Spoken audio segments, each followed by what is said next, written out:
Super 6 అమలుపై CM Chandrababu చేతులెత్తేశారనే వాదనలు బలంగా వినిపిస్తున్నాయి. రాష్ట్ర ఆర్థిక పరిస్థితి బాగాలేదని, ఆర్థిక పరిస్థితి మెరుగుపడ్డాకే పథకాల అమలు చేస్తామని చెప్పకనే చెప్పేవారు. నీతి ఆయోగ్ రిపోర్టుపై చంద్రబాబు మీడియా సమావేశం నిర్వహించారు. రాష్ట్ర ఆర్థిక పరిస్థితి బాగోలేదని చెప్పడం వివాదానికి దారితీసింది. దీనిపై విపక్షం బగ్గమంటుంది. పథకాలు అమలు చేయడం చేతగాకే ఇలా మాట్లాడుతున్నారని ఆరోపిస్తున్నారు.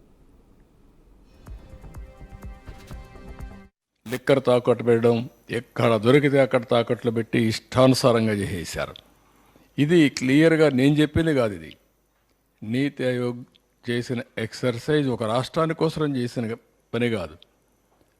దేశ ఆర్థిక పరిస్థితిని అధ్యయనం చేసి పూర్తిగా 84.3% తగ్గిపోయింది. ఇది సోషల్ సర్వీసెస్లో. ఎకనామిక్ సర్వీసెస్లో 60.1% తగ్గిపోయింది. ఇక్కడికి వచ్చినప్పుడు ఇన్ ఫిగర్స్లో చూస్తే సోషల్ సర్వీసెస్ 2,369 కోట్లు, ఇది 360 కోట్లు. ఎకనామిక్ సర్వీసెస్ 16,691, 6,684, మొత్తం 19,061 పెడితే 7,044. ఇది కూడా ఆ రోజు బడ్జెట్. 14-19 లో బడ్జెట్. 19-24 ఎక్కువ బారోయింగ్స్, ఆదాయం పెరగడం, బడ్జెట్ ఫిగర్స్ పెరగడం అన్నీ వస్తుంది. దాంట్లో కూడా పెట్టారు. ఇక డెవలప్మెంట్ ఎక్స్పెండిచర్ అంటే social and economic services. Economic సర్వీస్లో agriculture, irrigation, industries, energy, transport, rural development ఇవన్నీ వస్తాయి. సోషల్ సర్వీస్లో social security, social security, welfare, education, health care ఇవన్నీ వస్తాయి. అంటే అందులో కూడా క్యాపిటల్ ఎక్స్పెండిచర్ పెడతాం. హెల్త్లో హాస్పిటల్స్ కడతాం, ఎడ్యుకేషన్లో స్కూల్ బిల్డింగ్స్ కడతాం, వెల్ఫేర్లో వచ్చే కొందికి సోషల్ వెల్ఫేర్ హాస్టల్స్ కడతాం. ఇలాంటి వేరియస్ దాంట్లో కూడా ఎక్స్పెండిచర్ పెట్టలేదు. నేను ఎంతో పని గిరిజనులు పెట్టాను, ఎస్సీలకు పెట్టాను అని మాట్లాడే ప్రభుత్వం ఏ మాత్రం కూడా ₹1 కూడా పెట్టకుండా వచ్చిన డబ్బుల్ని ఏం చేశారో దిక్కు తెలియకుండా ఖర్చు పెట్టి మొత్తం విధ్వంసం చేసే పరిస్థితికి వచ్చారు. ఆ విషయం నేను పదే చెప్పాను. ఇప్పుడు అదే విషయమే నీతి ఆయోగ్ కూడా కన్ఫర్మ్ చేశారు. అసలు ఇలాంటి గవర్నమెంట్ రాష్ట్ర పరిస్థితి బాగోలేదంటూ సీఎం చంద్రబాబు చేసిన వ్యాఖ్యలపై మాజీ మంత్రి వైసీపీ నేత అంబటి రాంబాబు విమర్శలు గుప్పించారు. చంద్రబాబు ఇచ్చిన హామీలను ఎగ్గొట్టే ప్రయత్నం చేస్తున్నారని ఆరోపించారు. అందుకే రాష్ట్ర పరిస్థితి బాగోలేదని చెబుతున్నారని ఆరోపించారు. దావోస్కు వెళ్లి ఎన్ని పెట్టుబడులు పెట్టారో చెప్పాలని డిమాండ్ చేశారు. కనీసం ₹1 పెట్టుబడి కూడా తేలేదని ఎద్దేవా చేశారు. తానిచ్చిన హామీలు నెరవేర్చలేకపోతున్నాను అని, దానికి వైఎస్ జగన్మోహన్ రెడ్డి కారణమని చంద్రబాబు అనడం సిగ్గుచేటు అని అభివర్ణించారు.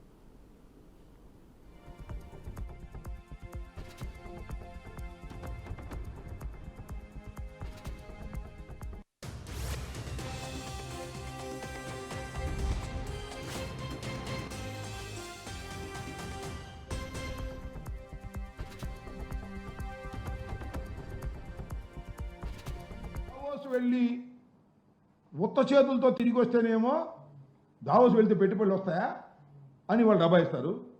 జగన్మోహన్ రెడ్డి గారు దావోస్ వెళ్ళకపోతేనేమో పెట్టుబడులు మీకు అవసరం లేదా అంటారు. 2 నాలుకలు మీరేనా, మీ ధోరణేనా అని అడుగుతా ఉన్నా. అదేమంటే అప్పుడు రాశారు వాళ్ళు, చంద్రబాబు నాయుడు గారు చెప్పారు, పొరుగు రాష్ట్రాలను చూసి బుద్ధి తెచ్చుకోండి. పొరుగు రాష్ట్రాలు దావోస్ వెళ్ళి ఎన్ని పెట్టుబడులు తీసుకొస్తున్నాయి.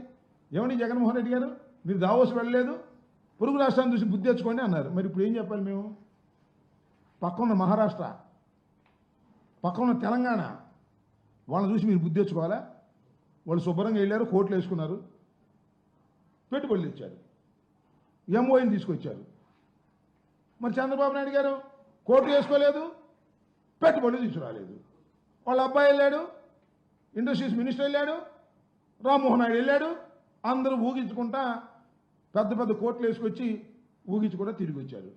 దీనికి మాత్రం ఏందండి దావోస్ వెళ్తే పెట్టుబడి వస్తాయండి? రావు. ఎంఓఏ రేసులు సరిపోయిందా అంటారు ఇవాళ కోతలు. ఎట్టు పడితే అటు నాలుగు తిప్పేటటువంటి కార్యక్రమం నారా చంద్రబాబు నాయుడు గారు చేసేటటువంటి ప్రయత్నం చేస్తున్నారు. కట్టుకథలు వినిపించేటటువంటి ప్రయత్నం చేస్తారు. అసలు నిజంగానండి చాలా మెచ్చుకోవాలి. అసలు ఏ మాటకు ఆ మాట మన చంద్రబాబు నాయుడు గారిని, ఆయనకున్నటువంటి ప్రచార ఆర్భాటాలని, వారికి ఉన్నటువంటి ఉంగి మాగదుల్ని, వారికి ప్రచారం చేసే ఎల్లో మీడియాని అద్భుతంగా మెచ్చుకోవాలి. ఎందుకంటే బ్రహ్మాండమైన కథలు అల్లి ఇక చంద్రబాబు దావోస్ పర్యటనకి సంబంధించిన వివరాల గురించి, దావోస్ పర్యటన నేపథ్యంలో అంబటి రాంబాబు చంద్రబాబు మీద చేసిన విమర్శల గురించి మరింత సమాచారం మా అవుట్పుట్ ఎడిటర్ వెంకట్ మరింత సమాచారం అందిస్తారు. వెంకట్. ఏపీ సచివాలయం వేదికగా ముఖ్యమంత్రి చంద్రబాబు నాయుడు చేసిన వ్యాఖ్యలు ఏదైతే ఉన్నాయో అవి తీవ్ర దుమారం రేపుతున్నాయి. పట్లకి విపక్షం నుంచి పెద్ద ఎత్తున విమర్శలు వెలువెత్తున్నాయి.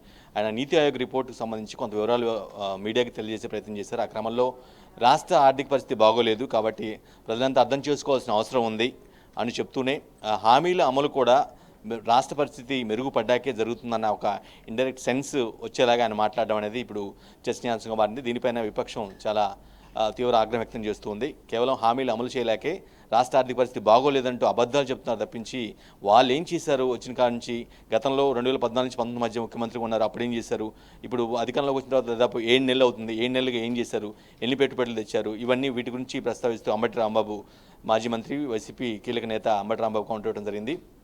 ముఖ్యంగా ఆయన దావోస్ టూర్ని కోట్ చేస్తూ చాలా కీలకమైన అంశాలు చెప్పారు.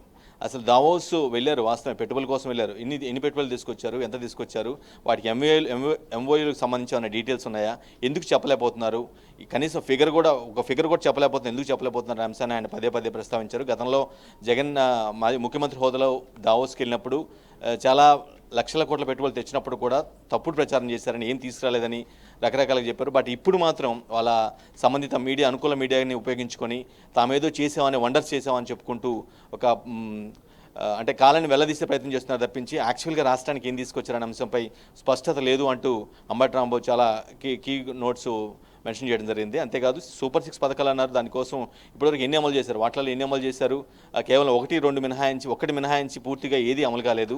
వీటన్నిటినీ ప్రొలాంగ్ చేసేందుకు ఇంకొంచెం ఆలస్యం చేసేందుకు కోసమై ఈ విధంగా రాష్ట్ర ఆర్థిక పరిస్థితి బాగోలేదంటూ నీతి ఆయోగ్ రిపోర్ట్ని ఒక సాగ్గా చూపించి చెప్తున్నారు తప్పించి అందులో వాస్తవాలు లేవని, రాష్ట్ర పరిస్థితి మెరుగ్గా ఉన్నప్పటికి కూడా కొంచెం తప్పించుకునే ప్రయత్నం చేస్తున్నారు, హామీల అమలు విషయంలో చేతులు ఎత్తేసే ప్రయత్నం చేస్తున్నారని అంబటి రాంబాబు వైసీపీ చాలా స్పష్టంగా పాయింట్అవుట్ చేస్తున్న పరిస్థితి కనిపిస్తుంది.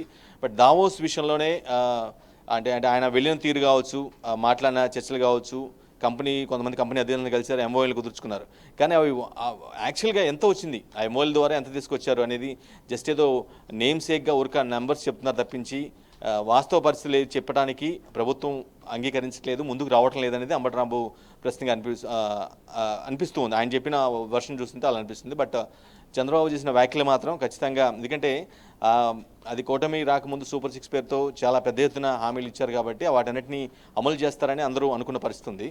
బట్ ఇప్పుడు ఆల్మోస్ట్ 7 నెలలు గడిచిన తర్వాత కూడా పూర్తిగా అమలు కాలేదు. అట్ ది సేమ్ టైం అమలు అవుద్దాం అన్న ఒక ఆశతో ఉన్న క్రమంలో ఈ విధంగా రాష్ట్ర ఆర్థిక పరిస్థితి బాగోలేదు, మెరుగుపడ్డాకే చేసేద్దాము, మెరుగుపడేంత వరకు కూడా ప్రజలు అర్థం చేసుకోవాలనే కోర్టు ఏదైతే సెన్స్ వచ్చేలా మాట్లాడారో వాటిని పూర్తిగా వైసీపీ తప్పుపడుతుంది. కేవలం తప్పించుకునే దూరం తప్పించి ఇందులో హామీలు అమలు చేసే పరిస్థితి కనిపించట్లేదు అని వైసీపీ పాయింట్అవుట్గా క్వశ్చన్ చేస్తున్నట్టుగా అర్థమవుతుంది. దీనికి చంద్రబాబు అయితే ఆ రిపోర్ట్ ద్వారా చెప్పాల్సిన విషయాలన్నీ చెప్పేశారు. బట్ నెక్స్ట్ వైసీపీ నుంచి వస్తున్న కౌంటర్కి ఏ విధంగా రియాక్ట్ అవుతారో, ఏం చేస్తారనేది కూడా కొంచెం ఆసక్తికర విషయంగా మారింది. వెంకటేష్. అయితే వెంకట్, మార్నింగ్ పొద్దున నారా లోకేష్ మాట్లాడుతూ మీడియాతో మాట్లాడాడు. నారా లోకేష్ పెట్టుబడులు 6 లక్షల కోట్లకి సంబంధించి పరిశ్రమలు అయితే తీసుకురావడం జరిగింది. దీనిలో టీసీఎస్ అయితే ఓకే అయిపోయింది, దానికి కార్యక్రమాలు కూడా జరుగుతున్నాయి. టీసీఎస్ అయితే కంప్లీట్గా ఆంధ్రప్రదేశ్కి వచ్చేసినట్లే అని చెప్పారు. దీంతోపాటు కాగ్నిజెంట్ అని చాలా పరిశ్రమల పేర్లు అయితే చెప్పడం జరిగింది. మేము ఈ దావోస్ పర్యటన విజయవంతమైంది, అక్కడ వెళ్ళంగానే అగ్రిమెంట్స్ అన్నీ అయిపోవు, జస్ట్ మాట్లాడుకుంటాము, వాళ్ళకి ఏవైతే మనం ఇక్కడి నుంచి ఆంధ్రప్రదేశ్ నుంచి వాళ్ళకి ఫెసిలిటీస్ ఇవ్వగలమో అవి మాత్రమే చర్చిస్తాము, వచ్చాక వాళ్ళు వచ్చి ఇక్కడ చూసుకొని ఈ అగ్రిమెంట్స్ అవన్నీ తర్వాత ఉంటాయని నారా లోకేష్ చెప్పడం జరిగింది. పెట్టుబడులకు సంబంధించి కూడా నారా లోకేష్ 6 లక్షల కోట్లకు సంబంధించి పరిశ్రమలు తీసుకురావడం జరిగిందని పొద్దున్న చెప్పడం జరిగింది. వెంకట్, మరి దానికి సంబంధించి ఏమంటారు మీరు? రైట్, మీరు ట్రై చేసిన పాయింట్ ప్రకారం ఖచ్చితంగా 6 లక్షల కోట్ల రూపాయల మేర మేము పెట్టుబడులు తీసుకొచ్చాము. ఐటీ కంపెనీలు, పెద్ద కంపెనీల సీఈఓలతో మాట్లాడాము, ఖచ్చితంగా రాబోతున్నాయని చాలా భరోసాగా చెప్తున్నారు. లోకేష్ అయితే పాయింట్అవుట్ ఖచ్చితంగా స్పష్టంగా చెప్పారు. కానీ వీళ్ళు అడిగే వర్షన్ మాత్రం ఏంటి, ఆ ఎంఓఎల్కి సంబంధించి కదేంటి, ఊరిక జస్ట్ మీరు ఏదో మాట్లాడుకోవచ్చు అని కాదు కదా, అది ఎంతమేరకు వస్తున్నాయి, ఎంతమేరకు తీసుకురాగలుగుతున్నారు, ఎంతమేరకు రాష్ట్రంలో పెట్టుబడులు తీసుకురాగలుగుతారు, ఎన్ని ఉద్యోగాలు ఇవ్వగలుగుతారు. గతంలో కూడా మీరు గ్లోబల్ సమిట్ పేరుతో చాలా 14 లక్షల కోట్ల రూపాయల మేర పెట్టుబడులు తీసుకొచ్చారు. తీసుకొచ్చామన్నారు. ఆ క్రమంలో మీరు ఎన్ని ఉద్యోగాలు ఇచ్చారు, ఎన్ని పెట్టుబడులు తెచ్చారు, ఎంతమందికి లబ్ధి జరిగిందనే విషయాన్ని కూడా ఆయన పాయింట్ అవుట్ చేసిన పరిస్థితి కనిపిస్తుంది. అఫ్కోర్స్ ఆయన చెప్పిన పాయింట్ కూడా అక్కడ కొంత మేము జస్ట్ ఇక్కడ ఉన్న ఏపీలో ఉన్నటువంటి పరిస్థితిని వివరించి ఏపీకి రావచ్చు, మీరు పెట్టుబడులు పెట్టుకోవచ్చు, అన్ని విధాలు సహకరిస్తామంటూ ప్రభుత్వం ప్రభుత్వం ఏ ప్రభుత్వం అని చెప్తుంది. ఈవెన్ ఏపీ కావచ్చు, తెలంగాణ కావచ్చు, మహారాష్ట్ర కావచ్చు, ఏ ప్రభుత్వం అయినా సరే ఖచ్చితంగా వాళ్ళని కొంచెం కన్విన్స్ చేసి ఇలా ఉంటే ఈ విధంగా మేము అందుబాటులో ఉంటాం, ఈ విధంగా సహకరిస్తామని కొన్ని పాయింట్లు చెప్పి నిజానికి ఆ విషయం మీదే వాళ్ళు ఒప్పించే ప్రయత్నం చేస్తూ ఉంటారు. కానీ ఆ తర్వాత వాళ్ళు ఎంత మేరకు తీసుకురాగలుగుతారు, ప్రభుత్వం మాటలు నమ్మి రాష్ట్ర ప్రభుత్వ ప్రతినిధులుగా వెళ్ళినటువంటి వ్యక్తుల మాటలు నమ్మి ఏ విధంగా వాళ్ళు ఎలా వస్తారు, వాళ్ళని ఏ విధంగా తీసుకురాగలుగుతారు అనేది కూడా ఇక్కడ పెద్ద ఇంట్రెస్టింగ్ పాయింట్గా మారింది. సో ఆఫ్ కోర్స్ ఆ పాయింట్ మీదనే అంబటి రాంబాబు కూడా అంబటి రాంబాబుతో పాటు వైసీపీ నేతలందరూ కూడా అదే విషయాన్ని పాయింట్అవుట్ చేస్తూ ప్రభుత్వాన్ని విమర్శించే పరిస్థితి ఉంది. వెంకటేష్, అయితే వెంకట్, హామీలకి సంబంధించి చంద్రబాబు మాట్లాడిన మాటల్ని మనం ఎలా అర్థం చేసుకోవాలి? అంటే ఎలక్షన్లకు ముందు, ఎన్నికల ముందు హామీలు ఇవ్వడము, ఎన్నికలు అయిపోయాక ఇలాంటి మాటలు చెప్పడము, దీనికి ఎలా చూడాలి? అంటే నిజంగా ఆర్థిక పరిస్థితి బాగలేనప్పుడు ఎలక్షన్స్కు ముందు తెలుస్తుంది కదా, అప్పటి వరకు ఏది ప్రతిపక్ష నాయకుడి హోదాలో ఉన్నంత మాత్రాన రాష్ట్ర ఆర్థిక పరిస్థితి తెలియకుండా ఉండదు. సో అలాంటి నేపథ్యంలో చంద్రబాబు నాయుడు ఇప్పుడు ఇలా మాట్లాడడం వెనక ఆంతర్యం ఏంటి? అంటే హామీలని వైసీపీ నాయకులు అన్నట్లు హామీలని నీరుగార్చాలనా, లేకపోతే నిజంగానే డబ్బులు లేవంటారా ప్రభుత్వం దగ్గర? రైట్, ఎలక్షన్స్ ముందు ఎవరైనా సరే పార్టీగా ఉన్నటువంటి ఒక పార్టీని లీడ్ చేస్తున్నటువంటి వ్యక్తి, పార్టీ పెద్ద ఎవరైతే ఉంటారో ఆయన ఖచ్చితంగా అధికారంలో రావడం కోసం ఈయననే కదా ఎవరైనా సరే ఖచ్చితంగా హామీలు ఇస్తారు, వాటిని ప్రజల్లో తీసుకెళ్లే ప్రయత్నం చేస్తూ ఉంటారు. తద్వారా ప్రజలు బిలీవ్ చేస్తుంటే ఖచ్చితంగా ఓట్ల రూపంలో గెలిచి అధికారంలోకి వచ్చేస్తారు. ప్రతి రాజకీయ పార్టీకి చెందినటువంటి ఆ పార్టీ అధినేత చెప్పే మాటలు ఖచ్చితంగా ఇవే. బట్ ఇచ్చిన తర్వాత వాటిని ఇంప్లిమెంట్ చేయాలి కదా అనేది వైసీపీ స్ట్రాంగ్గా చెప్తున్న పరిస్థితి. మీరు ఇప్పుడు అంటే ప్రజలు ఎదురు చూస్తున్న క్రమంలో ఆల్మోస్ట్ 7 నెలలు అవుతున్నప్పుడు కూడా ఇప్పటికీ మీరు పూర్తి స్థాయిలో సూపర్ 6 అమలు చేయలేదు. ఇప్పటికైనా అమలు చేస్తారని ఆశగా ఎదురు చూస్తున్న క్రమంలో ఈ విధంగా మీరు నీతి ఆయోగ్ రిపోర్ట్ ఒక శాఖ చూపించి రాష్ట్ర పరిస్థితి బాగాలేదు అని చెప్పడం ఎంతవరకు కరెక్ట్ అనేది వైసీపీ వాదనగా కనిపిస్తూ ఉంది. కేవలం తప్పించుకోవడం కోసం, ఇంకొంత ప్రొలాంగ్ చేయడం కోసం, ఇంకొంత జాప్యం చేయడం కోసమే హామీల అమలుని ఈ విధంగా చెప్తున్నట్టుగా వైసీపీ అయితే చాలా సూటిగా ప్రశ్నిస్తూ ఉంది. బట్ దీనికి అఫ్కోర్స్ రాష్ట్ర పరిస్థితి బాగాలేదు అంటే గతంలో మీకు తెలియదా, ఎన్నికల హామీలు ఇచ్చే ముందు మీకు తెలియదా అనే పాయింట్ని కూడా పదే చెప్తున్న పరిస్థితి. మీరు ఇవన్నీ తెలియకుండానే రాష్ట్రం ఇంత లాస్లో ఉందని తెలియకుండానే ఇన్ని హామీలు ఇచ్చారా, ఇన్ని వేల కోట్ల రూపాయలకు సంబంధించినటువంటి పథకాల హామీల అమలు అంత ఈజీగా ఎలా చెప్తారనేది వైసీపీ సూటిగా ప్రశ్నిస్తూ ఉంది. దీనికి ఈరోజు ఆయన నీతి ఆయోగ్ రిపోర్ట్ ద్వారా చెప్పినటువంటి మాటలు ఏవైతే ఉన్నాయో, కొంత సిచ్యువేషన్ బాగాలేదు, ఎకనామిక్ స్టేటస్ సరిగా లేదు, కొంత ప్రజలు కూడా అర్థం చేసుకోవాలి, కొంత మెరుగుపడిన తర్వాత మాత్రమే చేయగలిగితే బాగుంటుంది, హామీల అమలు కొంచెం సులువుగా ఉంటుంది, అప్పటి వరకు కొంచెం అర్థం చేసుకోవాల్సిన పరిస్థితి ఉంది, అర్థం చేసుకోవాల్సిన అవసరం ఉందంటూ ఆయన ఒక పిలుపునివ్వడం జరిగింది. దీన్నే వైసీపీ చాలా తప్పుబడుతున్న పరిస్థితి కనిపిస్తుంది. వెంకటేష్, అయితే వెంకట్, మనకు ప్రజలు కూడా ఖచ్చితంగా హామీల మీద దృష్టి పెట్టి ఓట్లు వేస్తారని అనుకోవడం కూడా పొరపాటే. ఎందుకనంటే జగన్ ఓన్లీ హామీల మీదనే, ఏదైతే సంక్షేమ పథకాల మీదనే 5 ఏళ్లు ప్రభుత్వాన్ని నడపడం జరిగింది. స్టిల్ అయినా కానీ జగన్ ఓటమి పాలయ్యారు. కేవలం హామీలు, ఏదైతే సంక్షేమ పథకాలు, దీన్ని నమ్మి ప్రజలు నమ్మి ఓట్లు వేశారు అని అనుకోవాలా మనము? లేదు, ఆంధ్రప్రదేశ్ డెవలప్మెంట్ కోసం ఓట్లు వేశారు అంటే కంపెనీలు తీసుకొస్తారు, ఆంధ్రప్రదేశ్లో సంబంధించిన యువతకి ఉద్యోగాలు వస్తారు అని చెప్పేసి నమ్మి ఓట్లేశారు టీడీపీకి, అందువల్ల ప్రజలు ఓట్లేశారు అనుకోవాలా? లేకపోతే కేవలం ఈ సూపర్ 6 హామీలు, మాకు సంక్షేమ పథకాలు వస్తాయి అని నమ్మి ఓట్లేసినట్లయితే వైసీపీ ఓడిపోదు కదా? రైట్, జనరల్గా సంక్షేమాన్ని ప్రజలు యాక్సెప్ట్ చేస్తే ఖచ్చితంగా మళ్ళీ ఓట్లు పడతాయనే కాన్సెప్ట్లో నిజానికి గత ప్రభుత్వం అదే పనిచేసింది. ఎందుకంటే సంక్షేమ పథకాలకు పెద్ద ఎత్తున ప్రాధాన్యత ఇచ్చి లక్షలాది కోట్ల రూపాయలు అయితే లబ్ధిదారుల యొక్క ఖాతాల్లోకి వేశారు. కానీ అదే ప్రామాణికంగా తీసుకొని ఖచ్చితంగా గెలిపిస్తారని చాలా బలంగా నమ్మారు. ఈవెన్ ఎలక్షన్స్ తర్వాత కూడా అదే విషయాన్ని ఖచ్చితంగా గెలవబోతున్నాం, గతం కంటే ఎక్కువ మంచి పర్ఫార్మెన్స్ ఇవ్వబోతున్నాం అని చెప్పినప్పుడు కూడా ప్రజలు దాన్ని యాక్సెప్ట్ చేయలేదు. సంక్షేమంతో పాటు అభివృద్ధి కూడా కావాల్సిన అవసరం ఉంది, రాష్ట్రం యొక్క అవసరాలను కూడా తీర్చాల్సిన అవసరం ఉందంటూ ఒక చారిత్రకమైన తీర్పు ఇచ్చారు. కూటమికి పెద్ద ఎత్తున సీట్లు ఇచ్చి గెలిపించిన పరిస్థితి కనిపిస్తుంది. రైట్, సార్ అఫ్కోర్స్ కూటమి ప్రభుత్వం వచ్చిన తర్వాత సంక్షేమంతో పాటు అభివృద్ధి కూడా జరగాలని బలంగా కాంక్షించారు. రెండు కోరుకునే వాళ్ళకి అంత పెద్ద మ్యాండేట్ ఇచ్చారు. కానీ ఇప్పుడు ఉన్న పరిస్థితి అయితే అఫ్కోర్స్ అభివృద్ధి ప్రాస్పెక్ట్ జనరల్గా చంద్రబాబు అంటేనే అభివృద్ధి అనే ఒక వాదన అయితే బలంగా ఉంటుంది. కానీ బట్ సంక్షేమంతో పాటుగా అభివృద్ధిని అంటే ఈక్వల్గా రెండింటిని తీసుకోవాల్సిన అవసరం ఉంది, వాటిని తీసుకెళ్లాల్సిన అవసరం ఉంది అనేది కూడా అదే ది సేమ్ టైం అదే ప్రశ్న కూడా అదే విషయాన్ని కూడా పదే చెప్తున్నారు. కానీ ఇక్కడ ఏదైతే సంక్షేమం కోరుకుంటున్నారో అభివృద్ధి ఒక ఆస్పెక్ట్ అయితే సంక్షేమాన్ని కూడా మరొక ఆస్పెక్ట్గా చూస్తారు. కానీ దీన్ని అమలు చేసే విషయంలో చాలా ఈజీగా తీసుకున్నారు, తేలిగ్గా తీసుకున్నారు. చేసేయగలము, ఈజీగా చేయగలం అనే కాన్సెప్ట్లోనే గతంలో హామీలు ఇచ్చారు. కానీ ఇప్పుడు మాత్రం సిచ్యువేషన్ బాగాలేదంటూ కొంత తప్పించుకునే ధోరణి చేస్తున్నారనేది వైసీపీ చెప్తుంది, అది విపక్షాలు కూడా చెప్తున్నాయి. విపక్షం అంటే ఓన్లీ వైసీపీ కాదు, కాంగ్రెస్ కూడా అదే అంటుంది.